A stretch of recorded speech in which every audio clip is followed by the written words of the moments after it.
Alam mo naman, kapag nag-jogging tayo, lakad pa lang papuntang MOA, pagdating ng seaside, gutom na ako. Bakit pa tayo nag-jogging? Para sa Bikers Cafe! Sila lang kasi yung bukas dun, kada 6 o'clock. Pero masarap naman yun. Gusto ko yung nila, yung Americano nila. Kaso wag naman sa ganung lagayan. Gusto ko yung sa lang. Normal na cup. Normal na cup lang. Kasi ice yung in-order mo. Kahit na. Try mo hot naman. Ayoko. Gusto ko yung... Ikaw mo.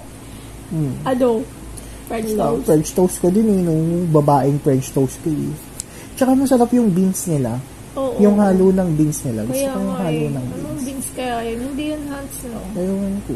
Nalagyan nila ng ano ba yung cilantro? Ano? Hindi ko alam. Hindi ko rin alam. Ikaw na yung sinasabi ko. Nagpipiling food critic